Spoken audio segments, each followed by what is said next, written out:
Hola, buenos días, ¿qué tal? Bienvenidos de nuevo al canal de la historia con el profesor Palomo. Hoy vamos a hablar un poco sobre lo que fue una de las civilizaciones más interesantes que ha podido haber en la historia antigua. Se trata de la civilización cretense, que también conoce la historia como civilización minoica, en honor a un rey mítico que vivió en esta isla de Creta, que se llamaba Minos, ¿vale? Es interesante esta civilización porque es tremendamente sugerente y para empezar a hablar, digamos que tendríamos que empezar comentando que la isla de Creta es una isla que está situada geográficamente, si os podéis fijar aquí en el mapa, en un lugar estratégico para lo que era la actividad comercial. Es verdad que los griegos, en principio, tenían unas posibilidades de comercio excelentes debido a su situación. Por ejemplo, Creta podía comerciar perfectamente con Egipto, podía también llegar a comerciar a través de Chipre con las tierras del Mediterráneo, e incluso cuando existió, porque no siempre existió, con un imperio que se sitúa en la actual Turquía, que se llamó el Imperio Hitita. ¿Vale? ¿Qué es lo que hacen los cretenses? Los cretenses van a aprovechar su situación estratégica y los pueblos de Egipto, de Mesopotamia, eran pueblos que tenían una enorme riqueza agrícola, pero carecían de algunas materias primas, de algunos recursos, y los cretenses se van a convertir en especialistas. Por ejemplo, todo lo que es la madera, que podían traer desde el sureste de Europa, o bien, por ejemplo, desde Italia, o incluso desde la misma España y el norte de África, podían traer recursos. Por ejemplo, pues van a traer metales como el estaño, que es prácticamente inexistente en todo lo que es la parte oriental del Mediterráneo, y que estos pueblos, todos los pueblos de los que hemos mencionado antes, precisaban el estaño para crear lo que era el material del bronce. El bronce es una aleación de cobre y de estaño. Es verdad que el cobre es muy abundante, por ejemplo, en esta isla que está aquí, en Chipre, y también los egipcios tenían cobre abundante en la península del Sinaí, pero no existía estaño. Los cretenses se van a convertir así en especialistas de comercio y van a comerciar, a hacer de intermediarios, y eso les va a crear una enorme prosperidad. Y entonces podemos ver que ellos desarrollaron a partir del año 3000, pero sobre todo ya con claridad a partir del año 2000, van a desarrollar una cultura, una civilización basada en lo que diríamos que es una fase de cultura del bronce inicial, con una religión politeísta, pero centrada en la mujer, en lo matriarcal, y ellos no van a ser un pueblo guerrero. Esto es muy interesante porque normalmente en la antigüedad siempre tenemos asumido que las grandes civilizaciones, por ejemplo en Mesopotamia, los asirios, los babilonios, los hititas que hemos dicho también en la actual Turquía, eran pueblos muy violentos, pueblos muy guerreros, pero debido a que Creta es una isla, los cretenses simplemente controlando el mar podían protegerse, y sus ciudades, por ejemplo, carecían de defensas, carecían de murallas porque no las necesitaban. Sus barcos eran su mejor defensa. Bien, en esta isla, en Creta, se va a desarrollar una civilización centrada sobre todo en palacios, y en esos palacios observamos cómo, a través de lo que son las pinturas murales, los frescos que aparecen en sus paredes, podemos comprobar cómo es una sociedad, primero, pacífica. No hay grandes guerreros, no hay escenas de caza como por ejemplo en los palacios asirios, no hay escenas militares, sino todo lo contrario, son escenas naturalistas. Por ejemplo, esta pintura que estáis viendo aquí se llama El Príncipe de los Lirios, y fijaos cómo, bueno, técnicamente se reproduce la figura siguiendo el modelo, el patrón de representación egipcia.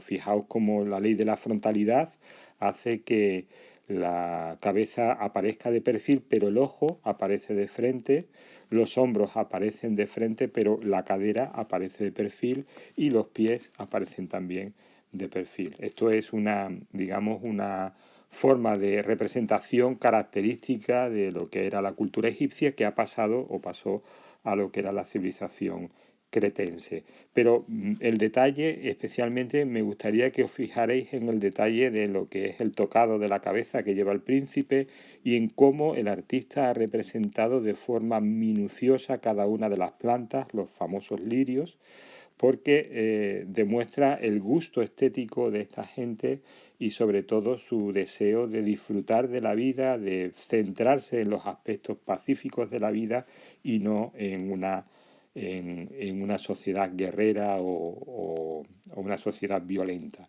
Sabemos, sobre todo en la fase final de la civilización cretense, que era una sociedad muy jerarquizada, pero parece que en su origen era una sociedad bastante igualitaria. Digo esto porque los restos de los enterramientos, de las tumbas que hemos encontrado, no aparecen grandes diferencias entre unos y otros, ¿vale? Entonces la civilización cretense, que también se llama minoica, estaba centrada en torno a lo que era el palacio. Fijaos cómo en torno a lo que es un patio central que tenéis aquí, se distribuían toda una serie de habitaciones donde se llevaban a cabo el almacenaje de lo que eran los productos agrícolas, de todo lo que había sido los productos comerciales. Entonces es una civilización que posee una digamos, una arquitectura adaptada a sus necesidades. Visto de manera así a vuelo de pájaro, diríamos que es una edificación con muchísimos pasillos, recovecos, habitaciones, que posteriormente los griegos de la península balcánica llegarían a pensar que eran como construcciones laberínticas. Luego veremos por qué esto es importante, ¿vale? Esto que tenemos aquí es el Palacio de Noxos y la civilización cretense, no sabemos exactamente por qué desapareció, pero todos los datos que nos llegan están relacionados o bien con las invasiones de los pueblos de la península, los aqueos o micénicos, o bien, quizás una de las teorías más recientes es que la explosión de un volcán, la erupción de un volcán en la isla cercana de Tera, una pequeña isla del Egeo, provocaría una enorme nube de cenizas y una ola gigante, un tsunami que probablemente fuera el causante o el comienzo de lo que sería la destrucción de esta civilización. Aquí podéis ver cómo el palacio tendría diferentes niveles y esos niveles servirían para almacenar productos, también los talleres donde se almacenaban las tablillas, porque los cretenses van a imitar la escritura egipcia y van a empezar a escribir también con jeroglíficos. Lo más curioso, lo más interesante de esta cultura es sus representaciones, lo que son sus pinturas. Fijaos una sacerdotisa, cómo aparece representada, y la cerámica que ellos utilizan para el comercio con motivos florales, motivos marinos, motivos geométricos, ¿vale? Muy interesante también, súper interesante la religión de los cretenses. Decimos que es un politeísmo, creían en varios dioses, pero centrados en la mujer y en la naturaleza, en los ciclos vegetales. Esta que estáis viendo aquí es una representación de una sacerdotisa relacionada con lo que es el culto a las serpientes y es muy interesante porque los cretenses tenían en alta estima a las mujeres, poseía la mujer un estatus social igual o muy parecido al de los varones, al de los hombres, y adoraban, por supuesto, eran herederos del neolítico, de la adoración a las diosas madres, pero en este caso mucho más estilizadas y con una representación mucho más natural. ¿Vale?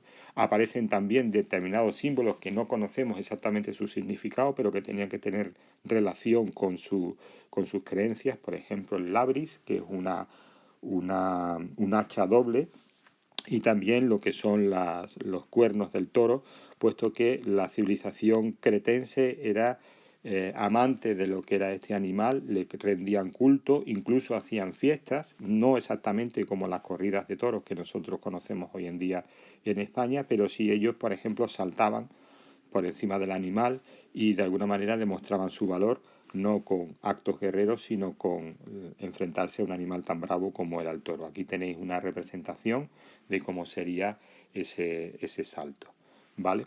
En definitiva, es una civilización que se centra en el placer, se centra en disfrutar de la vida, es una civilización que era vitalista, y sus representaciones, fijaos que son representaciones alegres, representaciones con mujeres, representaciones que hacen ver que ellos poseen una prosperidad gracias a su actividad comercial, pero también saben compartir, disfrutar y ser solidarios con esa riqueza. ¿De acuerdo? Fijaos en estas representaciones de cerámica que hemos dicho antes también. En la inferior veis, por ejemplo, una representación de un pulpo, que es muy interesante porque ellos tenían también un enorme interés en lo que era la naturaleza,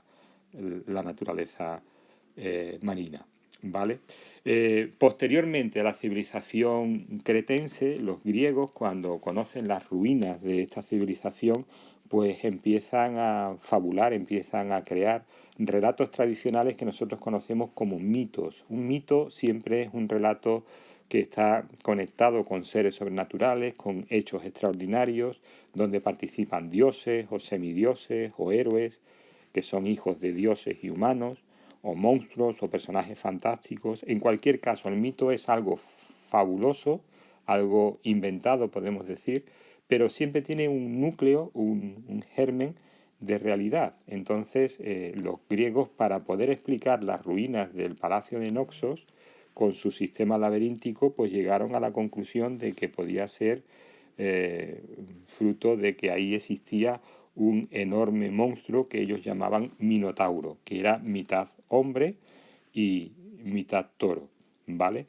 Entonces os dejo aquí lo que es la explicación de este mito para que vosotros podáis leerlo con tranquilidad y comprobéis cómo los antiguos griegos eran amantes de las historias, les encantaba contar historias y inventaron esta historia muy interesante sobre cómo era la civilización cretense. Y hasta aquí va a ser nuestro vídeo sobre esta civilización. Me alegro de que lo hayáis visto hasta ahora y os espero en mi próximo vídeo. Hasta luego.